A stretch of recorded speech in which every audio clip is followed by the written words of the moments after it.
Hey, good morning everybody. Welcome back to Motherboards.org. As you guys know, today is launch day of the new GTX 660, and that's right, we've got unboxings and reviews for you guys today. What are we doing now? Now we're going to bring you guys the full review of MSI's version. This is their twin FROZR. Now it has all their high-end components on it, has a 3-year warranty.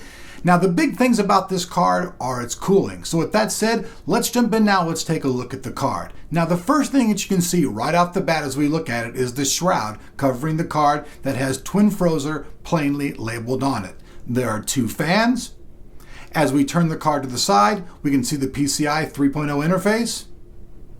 We'll flip the card around again. You can see there's a single 6-pin connection on this card. And then to the left of that, a single SLI finger. Now these cards will only do 2 cards in SLI. They won't do triple SLI like the TI version.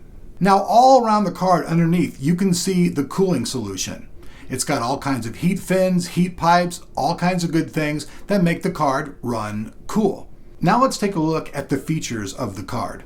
The new NVIDIA GeForce GTX 660 is based off the GPU GK106. It's coming in with technology at 28nm process. You guys all know that. Now, some different things about the card. This thing has 960 shaders or CUDA cores, 24 ROPs, supports DirectX 11.1. Now, there's a pixel fill rate of 24.8 gigapixels a second and a texture fill rate of 82.6 gigapixels a second. The memory type is GDDR5, 192-bit memory interface.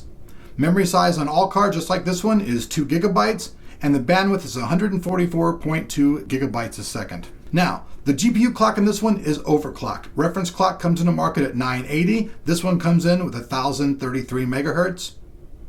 And the boost clock is 1098. The memory clock is also set at 1502 megahertz. Last but not least, let's take a look at the rear I/O of the card. You can see it has 2 DVI connections, a single HDMI, and then a single DisplayPort connection, which is my absolute favorite. Now that we've seen all that, let's jump in and let's take a look at the benchmarks and see how this card does against its brethren. Rock on.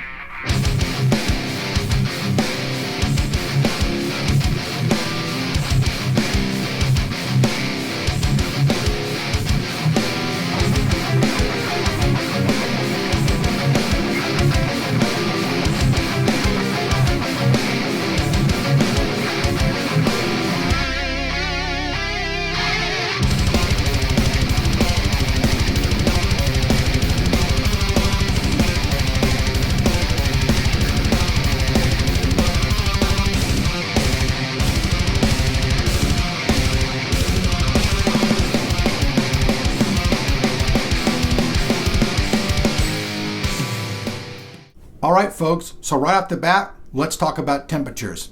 59 Celsius is the hottest the card got when I ran it with Furmark. Now, a lot of people say that manufacturers hate when you run that. Yes, they do, because it puts an extreme load on the card. But if your card has the balls, it should be able to handle that test. I run it at all the cards anyways. It maxes it out, and you guys can see it's running at 59 Celsius. Now, here's the thing. This card and the Gigabyte card ran at the exact same temperature, so both their cooling solutions are doing a good job, which kind of made it hard for me to make a decision on who was going to get the editor's choice and who'd get the hot product award.